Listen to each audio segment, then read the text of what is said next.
క్రీస్తునందున్న ప్రియులకు ప్రేమతో వందనాలు తెలియజేయుచున్నాను. డిసెంబర్ నెల 25వ తేదీ 2024. ఈరోజు దేవుడు మనకు చేస్తున్న వాగ్దానం ఏమిటనగా లూకా శుభవార్త 2వ అధ్యాయము 14వ వచనం.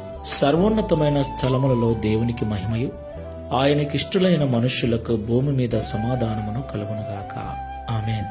నా ప్రియమైన సహోదరి సహోదరులారా, మొదటగా ఈ మాటలు వింటున్న మీకందరికీ మన ప్రభువును రక్షకుడైన యేసు క్రీస్తు ప్రభుల వారి జన్మదిన శుభాకాంక్షలు మీకు తెలియజేస్తున్నాను. Happy Christmas, merry Christmas. నా ప్రియులారా, ఈ క్రిస్మస్ దినమున నిజంగా ఎంతో సంబరాలు చేసుకుంటూ ఎంతో హంగులు ఆర్భాటాలతో యేసుక్రీస్తు పుట్టిన దినాన్ని లోకం జరుపుకుంటుంది. అయితే యేసుక్రీస్తు ప్రభుల వారు ఎందుకు పుట్టారు? పాపులను రక్షించుట కొరకు పుట్టారు. దేవునికి మహిమ కలుగును గాక.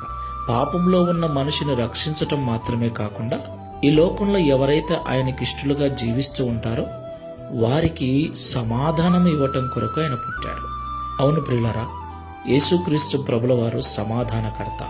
సమాధానము లేకపోతే ఇంట్లో కానీ, ఆఫీసులో కానీ, సంఘములో కానీ, దేశముల మధ్య కానీ, మనుషుల మధ్య కానీ సమాధానము లేకపోతే అల్లర్లు, గొడవలు, కష్టము, నష్టము.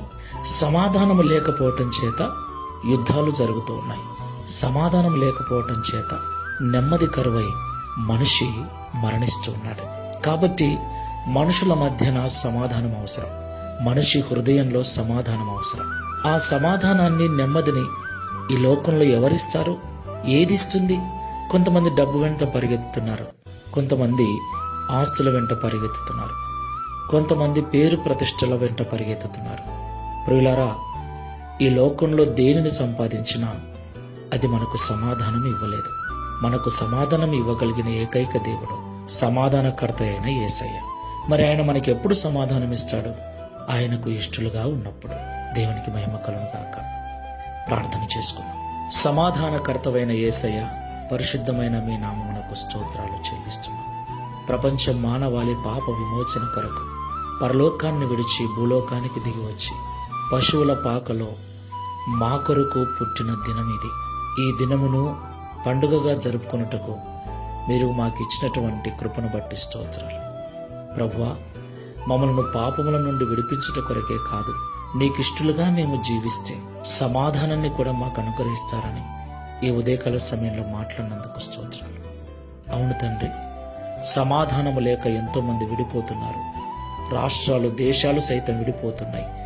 సమాధానం లేక మనుషులు గొడవలు పడుతూ, అల్లర్ల పాలవుతూ ఎన్నో ఇబ్బందులకు గురవుతున్నారు. ఈ మాటల ద్వారా వారి మనస్సు నీ వైపు త్రిప్పబడి వారు నీకిష్టులుగా జీవిస్తూ మీరు మాత్రమే ఇవ్వగలిగే సమాధానమును, శాంతిని, నెమ్మదిని అనుభవిస్తూ నీకు సాక్షులుగా జీవించుటకు సహాయం చేయమని ఈ క్రిస్మస్ పండుగ దినమున మా ప్రియులందరి జీవితాలను, హృదయాలను, కుటుంబాలను సమాధానము చేత, శాంతి చేత నింపి నడిపించమని యేసుక్రీస్తు వారి నామములో ప్రార్థించి వేడుకుంటున్నాము తండ్రి. ఆమేన్. Praise the lord. God bless you.